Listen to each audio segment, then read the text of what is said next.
Assalamualaikum warahmatullahi wabarakatuh.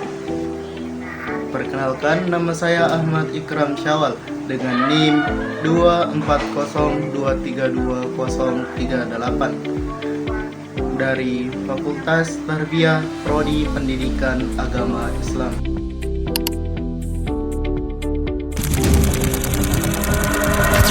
Tahukah kita bahwa media sosial telah menjadi bagian yang tidak terpisahkan dari kehidupan sehari-hari?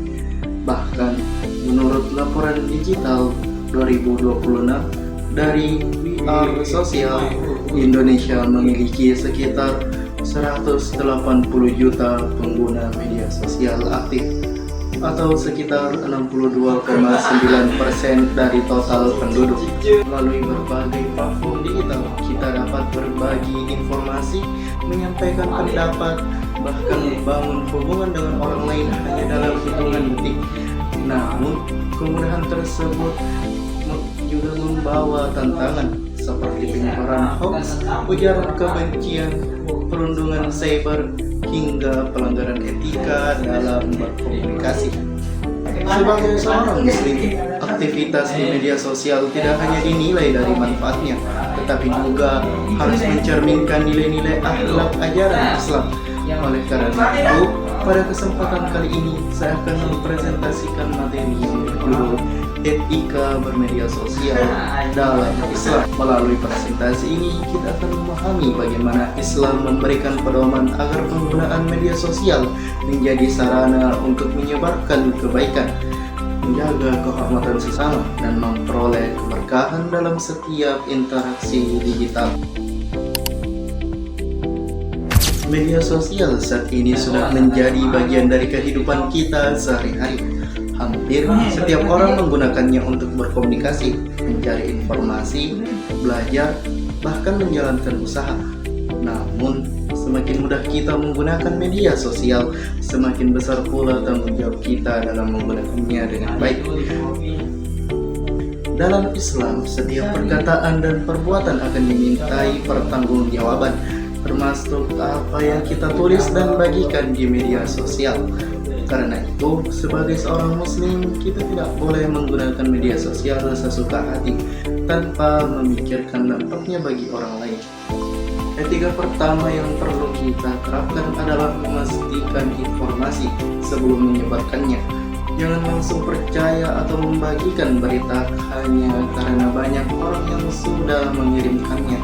Islam mengajarkan kita untuk melakukan tabayun, yaitu mencari tahu terlebih dahulu apakah informasi tersebut benar atau tidak. Dengan begitu, kita tidak ikut menyebarkan hoax atau informasi yang dapat merugikan orang lain. Etika yang kedua adalah menjaga tutur kata. Walaupun kita hanya mengetik di layar ponsel, kata-kata yang kita tulis tetap bisa membuat orang lain senang atau justru terluka. Oleh karena itu, biasakan memberikan komentar yang sopan, tidak menghina, dan tidak menggunakan kata-kata kasar. Jika kita tidak memiliki sesuatu yang baik untuk disampaikan, lebih baik tidak ikut berkomentar. Selanjutnya, kita juga harus menghargai privasi dan kehormatan orang lain. Misalnya, tidak menyebarkan foto atau video seseorang tanpa izin, tidak membuka aib orang lain, dan tidak ikut menyebarkan gosip yang belum jelas kebenarannya.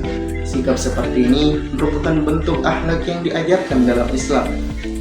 Selain menghindari hal-hal buruk, kita juga mau dianjurkan untuk menggunakan media sosial sebagai sarana menyebarkan kebaikan.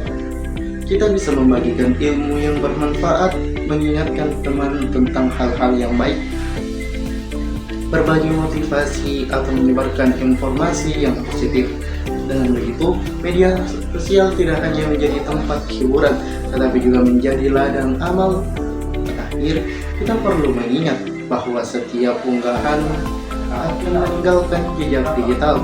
Apa yang kita tulis hari ini bisa saja dibaca oleh banyak orang, bahkan bertahun-tahun kemudian. Karena itu, sebelum mengunggah sesuatu, kita bisa bertanya pada diri sendiri, apakah ini benar? Apakah ini bermanfaat? Apakah ini sesuai dengan ajaran Islam? Jika jawabannya belum, maka lebih baik dipikirkan kembali. Jadi dapat kita pahami bahwa etika bermedia sosial dalam Islam bukan berarti membatasi kita menggunakan teknologi. Justru Islam mengajarkan agar teknologi digunakan dengan bijak, penuh tanggung jawab dan membawa manfaat bagi diri sendiri maupun orang lain. Dengan menerapkan etika tersebut, kita dapat menjadi pengguna media sosial yang baik sekaligus mencerminkan akhlak seorang muslim di dunia digital.